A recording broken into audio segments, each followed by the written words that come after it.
Yeah, it could even be a startup that helps enable that, right? They sell you a keypad and cameras and you install them and you could use your coffee shop or restaurant as like a co-working space from 4 to 10. And it's you don't even really need to staff it because you got to get vetted to get a membership. Maybe it's just a monthly fee and you just swipe your card. They know you're in there. There's a camera watching you. They know you're not going to steal stuff or, turn over tables, and that would be almost pure profit.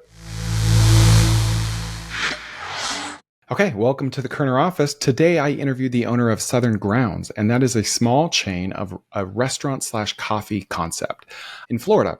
And they're doing something really unique in that they're succeeding on the restaurant side of the business and they're succeeding on the coffee side of the business. Whereas usually the traditional wisdom says, pick one. You can only do one thing really well. Is it coffee or is it food?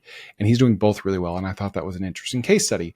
Furthermore, we talked a lot about business ideas that he's seeing in the space around the restaurant and coffee industry. That's kind of near the end of the episode, half through second or third of the episode. I think you'll really like that part because he has some good ideas from the perspective of a restaurant/coffee owner, what you might be able to sell someone like him. Because if you think about it, there are more restaurants than any other type of small business in the United States. I could be wrong there. There's about 200,000 gas stations, and I think there's 400,000 or 500,000 restaurants. And so there's a zillion business opportunities around selling to restaurant owners. Yes, even though they're not very profitable. Yes, even though they have a high failure rate, there's still a lot of businesses you can build there. So look forward to that part and let me know what you think. Well, Mark, how do you pronounce your last name? It's Janicek. Janicek. What nationality is that? It's Czechoslovakian. My dad was from Prague, so it's awesome. Have a little bit of European lineage in that. It's funny because I lived in Budapest for 2 years, and some people call Prague the Paris of Eastern Europe, and some people call Budapest the Paris of Eastern Europe. It's such a beautiful city for sure. European cities have a lot of years on us, so it's been incredible. Yes. Okay, so tell me where you live and what you do. Let's just get started.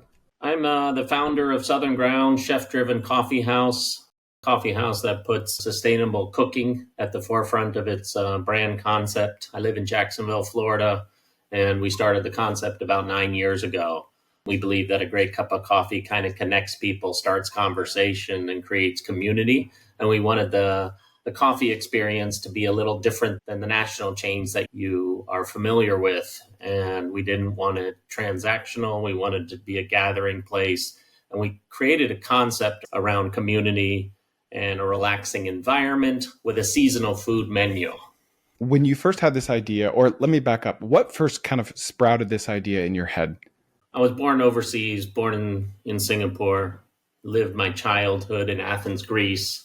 And I grew up in a home environment where food was tremendously important. And firsthand, I witnessed how hospitality created joy and memories. And I think that upbringing defined me, at least in my culinary career. I always thought, what is greater than kind of being in a profession that brings joy to others and makes people happy? On top of that, I felt kind of the coffee experience was lacking something, at least from what I saw in America. And it was mostly transactional drive-throughs and quick kind of Java experience, caffeine experience, and you didn't have a kind of welcoming environment. I wanted to create a business that would change how the morning coffee experience was delivered. I wanted a modern coffee house pairing a sustainable chef-driven menu and impeccably grown coffee, roasted coffee, sourced coffee, and I wanted a direct trade with the farmer so the quality of the beans was better. In the beginning, we didn't know much about coffee, but we were educated by Intelligentsia in Chicago, who's the pioneer of the direct trade movement, and forever grateful for all the resource and intelligence that they gave us in our start. I'm sure you've read all of Howard Schultz's books, and you're familiar with how Starbucks got their start. From what I understand, he kind of wanted there to be what did he call it? Like a third home or a third place, like he saw in Italy, but they didn't have. Do you think that's similar to your founding story, but he just took it in a different direction, like a more corporate direction, whereas you're keeping it actually more true to your original desires? I think Starbucks, we got to give a lot of credit to what they did. He went to Italy, he sourced the cafe environment and brought it stateside, and he created this home away from home. What makes Southern Grounds different from other coffee shops. Not only do we have the sustainable food program, we have a chef, but we have an array of products that conscious consumers can reach that go beyond the cup. So our brand thrives, I think, on providing healthy food offerings while building up community in a non-transactional environment. Starbucks at least started the conversation where the barista could talk about the coffee bean and the quality of the coffee as a chef would his sustainable food program. So it allowed the consumer to touch something differently. I think we're in a different wave of coffee. While the first wave was maybe Folgers out of a cup, second wave was more social conscious, third wave was a pursuit of better quality, kind of the fourth wave of coffee is going beyond that. It seems like one way you've gone beyond that is by expanding the seating area and really making it more of a restaurant. Have you had to struggle with that? Like, do we focus on the food? Do we focus on the coffee? How do we focus on both? Will we be known for coffee or will we be known for food? Has it taken on a life of its own or has it gone along the plan that you envisioned originally? I think originally when we studied coffee houses, we traveled a lot. And what we were hearing was that the quality was missing in the coffee component. We noticed, I think, the consumer base of coffee was growing, but there was this kind of missing component of sustainability. And then consumers wanted organic. Consumers wanted to know where their coffee came from. Consumers wanted to know if it was single origin. Consumers wanted to know the altitude it grew at and so forth. So I think the consumers were demanding a little more out of their coffee shop. Then what we heard is that you could have a great coffee shop, but no food program. So consumers wanted to have a place where they could have a healthy meal. We just took that from our chef's backgrounds. We took that and created chef-driven kitchens. Here's kind of a random question, but let's say in a hypothetical scenario, your landlord came to you at one of your locations and said, Mark, I've got someone that wants to come in right next door to your business. It's either Starbucks or it's either a high quality new American restaurant. Which would you prefer? Like, which would you rather compete against right next door to you? So I think we're in a unique spot. I think if a restaurateur, I consider both those in that category, are bringing a concept to the neighborhood that elevates the dining scene and the customer base, then we can all play in the same space. Typically, better restaurants attract better restaurants and more consumers to that area. So I think there's almost a regentrification of that neighborhood. So I would welcome them both to come next to us. We're different with what we offer. So I think we're just outside of competition against a coffee house. And then we're also out of competition of a full service restaurant. So when you first started your first location, did you get a lot of pushback from friends and family? Not that you really cared, but everyone thinks they're a genius because they know the restaurant failure rate. And I'm sure a zillion people tried to talk you out of that. How did you manage that, or did you whatsoever? Great question. And I think you've hit the nail on the head. We've had certainly some anxiety with our investors that said, hey, I don't believe this concept will work. And those investors actually pulled out of the concept. So we had a tough conversation among the family and said, hey, do we believe in the concept? Do you think you can marry a chef-driven kitchen with the barista bar as the focal point of a concept, which hasn't been done successfully? And we believe that experience was missing in the restaurant landscape. Okay. So the original investors pulled out of your first location, right? Correct. How did you replace them? What was the backup plan? We actually didn't replace them. We took the gamble and took the risk ourselves. So it was a decision that we believed strongly that our concept had merit. Was there ever a conversation with them afterwards when it came time to open, your second or third location? They call all the time. I don't know if you're anything like me, but I love that. Like, I have more supporters than haters, so to speak, but I'm grateful for the supporters, but I don't think of them, right? Like the haters I keep right here on my shoulder and they're always in my ear. And like, those are the guys that I think to every day. Does that drive you at all? It might not be politically correct, but I mean, honestly. I think we're driven by our own ambitions to do something that we think is right and something that's missing from the landscape. Like I said, there's so many things different from Southern Ground. So if you try to pick one point, I don't know if you can, but we disrupted traditional purchasing chain or the standard supply chain for coffee houses by reducing plastic consumption by 50%. A lot of people are doing it now, but way back when, people weren't saying, hey, how can I spend more money on paper goods in the restaurant because it was a socially important decision. But we wanted the whole brand to move in that direction. There was not too many people saying, how can I spend more money on organic proteins or sustainable proteins and not pass that on to the consumer? I would think it's hard to have your cake and eat it too, right? Like a higher quality protein without passing the cost on to the consumer. How do you make that possible? Are you beating up the vendor a little more or skipping out middlemen? What does that look like? A little bit of both. As we grew and our purchasing power with our supplier or broadliner increased, we could negotiate stronger deals. But how I circumvented the whole kind of process, I used our broadliner Sysco as the distribution mechanism for our food. And I created my own relationships with the farmer and negotiated the price with them and then had the markup with Sysco. So we went backwards in terms of our contract negotiations. Typically, it doesn't work like that for a small restaurateur. I had a background in the restaurant business running multi-units, so I understood how the game was played. Does that look like you basically putting in the legwork and sourcing your own salmon and then going to Sysco and saying, Sysco, you don't carry this salmon, but I need you to carry it. Here it is. Can you distribute this for me? Correct. Absolutely right. Okay. So back to restaurant number 1. What did the economics look like to open that? What did it cost to open versus what did you budget for it? And what year was this? How did COVID play into it, if any? This was 9 years ago, 2015. Okay. Smaller store.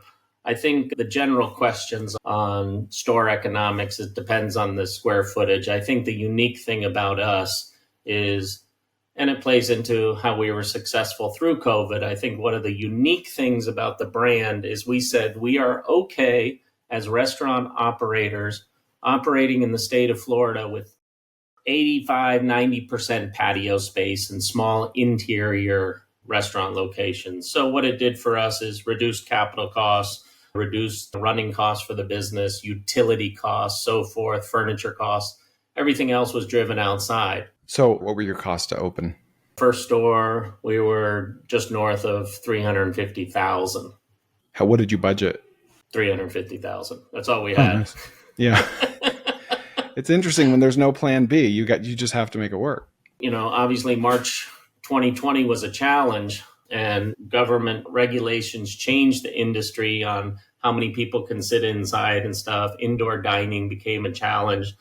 All our locations thereafter were designed with outdoor seating in mind. So we had not only this beginning pursuit of wellness for our community through our food program and great sustainable, supply chain, but we had our mission to nourish, nurture, and inspire healthy communities by this lifestyle brand was enhanced by having the patios. So we doubled down on this outdoor kind of component. So every one of our spots, as they grow and as they're continuing to expand, has a major patio component to it. All right. If you are watching this clip right now, you are watching this on YouTube. And if you are a fan of podcasts, please check out my podcast while you're at it, because sometimes I have podcasts that aren't on YouTube and sometimes I have YouTubes that aren't on podcasts. So check out the Kerner Office on any podcast platform, or you can go to tkopod.com. Also, my newsletter, we'll throw that in there. There are no ads. It's weekly. It's different content than my podcast and YouTube. Newsletter.chrisjkerner.com. You'll see the link and we'll see you there. Yeah, I'm sure that was just perfect for COVID. You're like, I'm glad we went with this. And we did this to save money, but now we're doing this to save lives. Now we think this is a viable model ongoing. Yeah. And obviously, if a restaurateur spends too much money up front on the capital asset, there's no way for them to, one, repay their capital, or two, make a profit. You're putting too much demand at some sacrifice. So if your rent structure is too high, if your capital costs or you have bank loans. We were fortunate we did not take a bank loan and have no debt as of now. So with the patio concept, I know I'm getting ahead of myself a little bit. I'm like building up all these questions for you as you talk, but you're getting started into franchising. Let's say a potential franchisee wanted to open a location in Minneapolis. How do you manage that with having 80% outdoor seating? But I think people enjoy sitting outside even in the wintertime. Have you had time to look back and reflect on that first location? Because I opened a retail business in college and I had to sign a personal guarantee on a 5-year lease on a space that had been vacant for years. I didn't know what I was doing. And looking back, I'm just like, wow, if I didn't have that landlord and that broker and this guy come together, that guy gave me 10 grand. Like if one of those 7 things don't come together, we don't open. Holy crap. Like, I don't know how I made that work. Because I'm thinking about you, like you had to bring this brand new concept to a developer in an ideal location. He probably has people beating down his door to put something there, and he decides to go with you. Can you talk a little bit more about that? Like, was he just a good guy? Did you really have to sell him on the vision? Because a lot of developers, like, they don't care about your vision, right? They've got to perform it to me. In this particular case, the developer was looking for maybe something different, a luxury amenity, and was not going for the national AAA plus prime tenant. And that was not a requirement. Now, there is some developers that have bank loans and bank ratios to contend with. This person did not. And we are forever grateful that he understood what we were trying to create. And in our city, we were trying to create something different that we were inspired with from our travels. So we saw coffee houses of similar ilk throughout our travels to Europe, Central America, as well as the West Coast, which is the epicenter of coffee in America. And we said, maybe we can do it differently. He liked the idea. It was a very small space in a multi-tenant building. So he appreciated, I think, the innovation and the young entrepreneur. How do you acquire customers outside of finding a really good location? Because in my experience, if your location's good enough, then you don't really need to worry about that so much. Is that the case for you? Or are you doing social media and all those other things pretty heavily?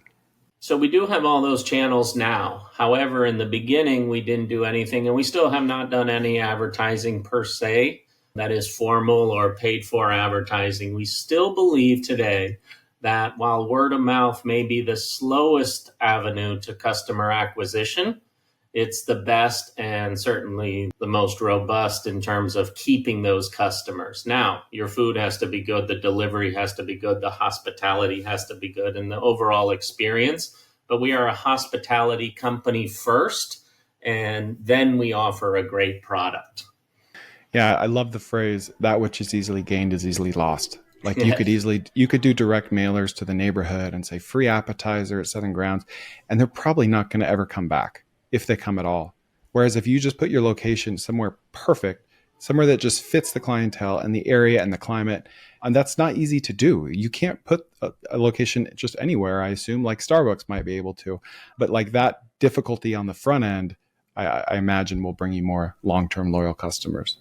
So I think hospitality is how you make someone feel. Our entire training program and onboarding program is to teach our people that the kindness that we extend to a guest is our trademark. I like that. The kindness we extend to our guests is our trademark. I like that a lot. And it's hard to replicate, like a trademark. It is hard to replicate, yes. It's easily lost if you don't focus on it every day, but that's what we focus on every single day. Random acts of kindness that we can now take to the community. I like that. My family and I, we call it RAK, R-A-K. Every Christmas, we'll go do random acts of kindness. And it's a little awkward walking up to a stranger in a grocery store parking lot and giving them a candy cane. And they think you're trying to poison them. But we're trying to teach our kids something. But we do the same thing. I think if you can be anything in the world, you should be kind. Yeah, I like that. When you look at your restaurant compared to a comparable category, how do your margins look like? Are your food costs higher than average on a percentage basis, your labor costs, or are you right in the average territory, or what? I think that's a great question. So we don't have a category since we have this hybrid model of food and coffee in an environment. Now, if you look at some of the national chains that are in the breakfast category, they don't have a robust barista bar where they're making 40% of their revenue mixes as espresso based drinks. We are 40% espresso based drinks, coffee, and anything out of the barista bar, 50 to 60% food program. Gross margins for us is revenue minus food cost, beverage cost, and direct labor cost. So we try to have a goal in all our stores of a GP of 40%, which is incredibly high for the market. Net margin obviously varies based on factors that are specific to location, i.e. rent, utility cost, insurance. My goal there is 15 to 20%. How does your margin compare on your coffee versus food? So our food program, cost of goods on that, 35%. Because we have the highest specialty coffee that we can buy, that single origin direct trade, and we have a seasonal coffee house by Intelligentsia. We're anywhere between 12 and 15% on that. If you could go back and start that first restaurant over again, what do you think you would do differently about it based on what you know today? I think what drives the business is talent. So we would hire talent quicker than handling all the burdens ourselves. But because we're bootstrapping this thing and we bootstrapped it to now over 10 million, we're in a different position. So probably the answer is nothing, because those hard lessons has taught us how to be a better entrepreneur, and we understand the struggle, and through the struggle, we have become super obsessed on our business. So this is two questions in one. But let's say a younger entrepreneur comes to you and says, I want to start a restaurant. Not what you're doing, but a proper restaurant. How would your advice to him differ from someone that comes to you and says, I want to start a coffee shop? Would you give them a hard dose of reality? Would you encourage them? How would that look between both of those two different questions? For me, the answer is the same. I would follow your dreams. My dad says, find something you love and you'll never work a day in your life. And I take that lesson to heart. I truly love what we're doing. I truly love the hospitality we're giving, the opportunities we're giving in the communities we're in. So I would just say, follow your passion. What advice would you give them more tactically about how to open with regards to location or anything like that? Costs? So the entrepreneurs left on their own. They have to find their own information. They have to have initiation to discovery. They have to be open to failure. They have to learn how to handle stress. So all these intangible soft qualities. So there's tangential kind of businesses associated with being a general operator in a restaurant. You have to learn about, say, merchant services. You have to learn about contract negotiation. You have to learn about lease negotiation. I would hire experts in those fields immediately, at least as on a consulting basis, to get educated so you don't make a huge mistake. You shared with me in your college days, you signed a personal guarantee, right? And those things are scary. So, and I don't know if young entrepreneurs know what that is. And I don't know if they know the liabilities, how that could affect them. So I would always surround yourself with good counsel in legal and real estate, as well as contract law. And I think in a lot of cases, if we just do a little brain exercise, we have people in our friends and family circle that have that expertise, that are willing to help us for free. Even, for instance, in my example of a personal guarantee, I used a broker for the space. And I remember him telling me, like, you're going to have to sign a 5-year lease. That's just standard, right? And this place had been empty for years. And you're going to have to sign a personal guarantee. Like, everyone has half a dozen real estate friends. I could have just picked up the phone and said, hey, what do you think about this? And they're like, wait, what? It's been empty? No. 6-month lease, option to extend, no personal guarantee. Like, I know you're new at this, but you know what I'm saying? Like, just a simple phone call to a friend or family member can make all the difference. Absolutely. Sometimes we need to ask for help, right? We don't know everything. And I think the more resources we can get to help us in our vision, people want to help people, in our opinion. I agree. I think the biggest deterrent to that is just our ego and our pride, thinking we can do it ourselves. Back to the young entrepreneur example, I did email you this beforehand, but are you seeing any opportunities in this space that you're too focused on to capitalize on? Maybe in coffee, maybe in restaurant, maybe in software around coffee or restaurants, maybe in the supply chain. So tangential businesses to the core restaurant business, I think there are a few. I mean, we touched on a little bit. I think merchant services, I think that's a huge category. So these POS providers provide an all one and alls kind of step, but I think, and that's how we do it. We currently purchase the merchant services through our POS provider. But if someone could create, I think, a less expensive alternative to take credit card fees and reduce the fees to a small business under, say, call 3 million in revenue, that would be incredible. And I think ignite kind of the entrepreneurial spirit. I think another difficult task surrounding just startup is supply chain negotiation.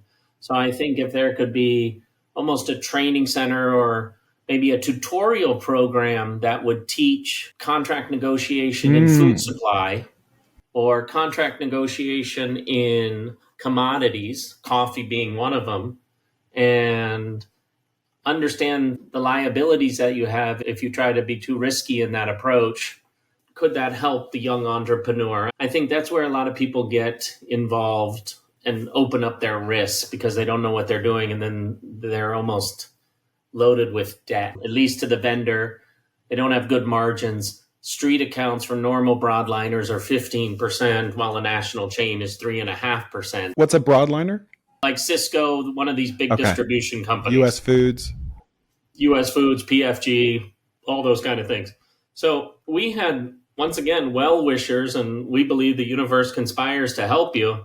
But we had well-wishers that taught us all these things. And I had a history of being on procurement councils for my old multi-tenancy job, and I understood that portion of it. But I didn't understand real estate. So I had a very kind developer that taught us that in the beginning and says, look out for these certain things.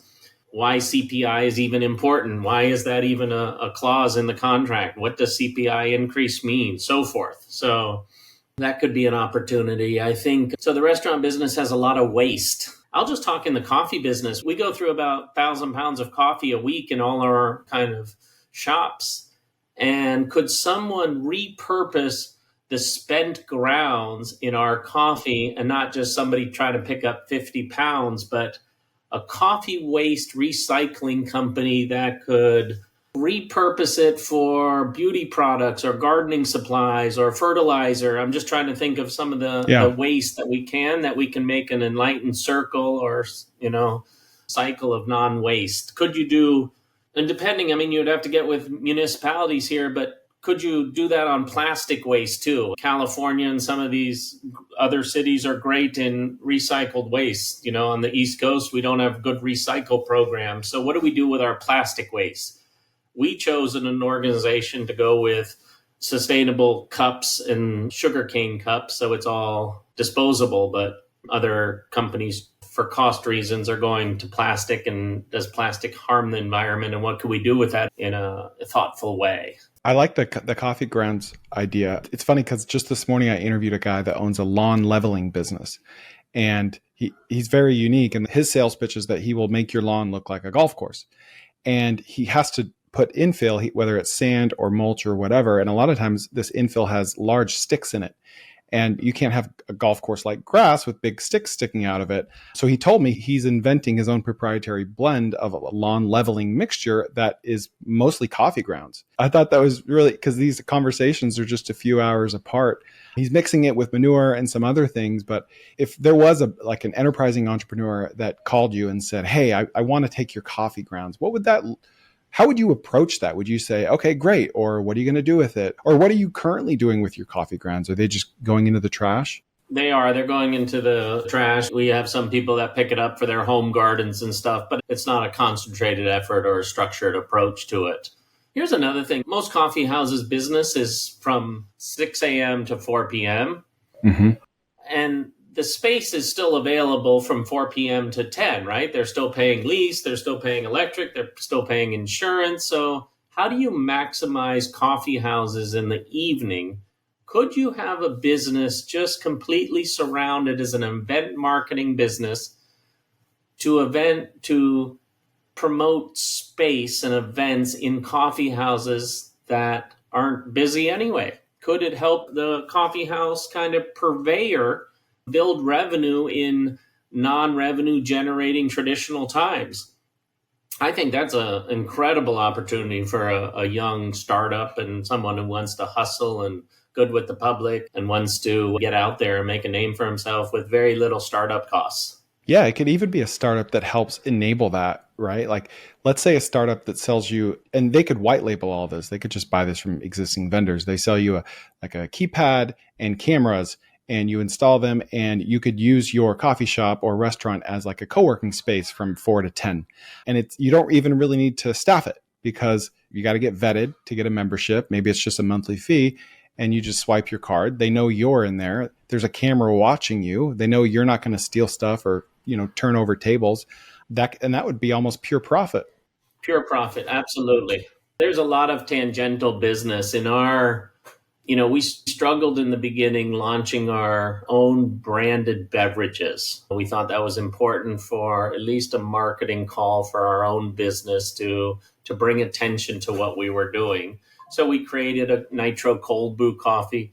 But if you go to a third party co-packer with your recipe, they want, I don't know, 2, 3, 4 pallets or 15 barrels of liquid. So the cost is exorbitant. We couldn't do it for 6, 7 years until we had the capital that we could do it. If there was a startup that says, I can do it for as little as 100 cans, I think there would be a global industry on CPG business for that. The consumer packaged goods for our niche would be unbelievable. Yeah, and they can still charge more, right? Because it's more of a niche offering. Like, I had a company that did something very similar. It was called Send Eats, and we were a third-party logistics provider for CPG, consumer packaged goods, food brands. Because let's say you had this protein bar that you wanted to sell. Well, no one else wanted to deal with you. We weren't a co-packer, but we would pick, pack, and ship your orders, and we charged more than the big guys, but we were the only ones that would take them, right? So we were able to. So if someone were to call you, let's say they had an idea for the coffee grounds, maybe it was lawn leveling, maybe compost. Is that an easy sell for you? Quote, sell. It's just like, yeah, I'd rather not throw them away. Come get them. Or would they have to twist your arm a little bit? Someone helped us get where we are. And I am forever grateful for that assistance. So if I could help in any way, help another young entrepreneur or entrepreneur in this space get to where his dreams are, would certainly do it. Yeah, there was a company called Eco Scraps that did this with grocery stores out of Utah. They would not get it for free. They would be paid to take all of their produce that was going bad that the grocery stores had been throwing away. And then they would just turn it into compost. And then they sold that compost at 300% markup because it was so good. And they ended up selling to some multinational company. And I love that story. Every dream of every entrepreneur, right? Yes. And I think there was someone else that did it with like juice bars. They would go get the pulp, all the leftover pulp for free and turn it into compost. And then Trex is like the decking company. The decking, yeah. Yeah. He literally just took grocery bags from Walmart, shredded them, mixed them with sawdust, and he invented this new material that never dies, which is normally bad. But if you have a deck, it's pretty dang good. I just love that business model. Here's another question for you. So as you're growing, like, what are your plans for expansion? I know you looked at franchising, you've opened multiple corporate locations. If you go the franchising route, which I think you are, why that over opening more corporate stores? So we have both avenues in our growth strategy. The first one is 50 stores on the corporate growth side in our regional market in cities that we've selected. So we have that for a year on the corporate side, and we think that's a good pace to keep quality consistent and not jeopardize the brand through irresponsible growth. On the franchise side, we want to pick select multi-unit partners with a track record of success, understand the business, buy into our vision, and want to be able to create a wealth through franchising of a proven system with 10 years of history, right? So we think we can get to 250 stores regionally over the next 15 years through picking and being very discerning about the franchise partners we onboard. So proven track record, understand what we do, understand the kitchen environment, understand hospitality, and have hospitality in their portfolio. What do you think an ideal franchisee would look like for your brand? Because I know it's different for every brand. If you're starting a pressure washing franchise versus a restaurant, how picky are you and what does that person look like? So I think to protect our brand, we're going to be incredibly selective. So the person needs to have the capital wherewithal to at least expand into a multi-unit scenario. The minimum amount of stores we would sell would be a package of 3. Now, you could put 3 in a smaller market. If we're averaging AUVs of $2.3 million, you're talking somewhere to $7 million in revenue. As a small business, I think that's pretty good for a small market, and you're doing something great for the community, introducing a coffee shop where you can make the central hub of your community. For larger markets, we would sell. So Tampa, for example, we just sold 9 to a proven operator that really loves our brand, speaks our language, and understands hospitality, went to school, USF for College of Rosen in Orlando, studied hospitality, and wants to do this as their entrepreneurial effort. So you could have a small operator who's very ambitious. You could have a multi-unit operator that wants to get into the business, or you can have someone that wants to grow a hospitality company, has resources, and then hires professionals to run their business as a way to diversify holdings, income, and so forth. Okay. Well, that's awesome. I didn't realize you had sold those territories in Tampa. That's exciting. We're very excited about it. The first one should open up in December. They got South Tampa and St. Pete. Okay. All right, Mark. Well, thank you. Where can people find you if they want to learn more about you or Southern Grounds? We're in Northeast Florida. southerngrounds.com is our website, and we look forward to serving you. Okay. Thank you, Mark. I appreciate it very much. Thank you for your time, Chris. All right. I hope you enjoyed that interview with Mark. Let me know if you want more interviews like that, and we'll see you next time.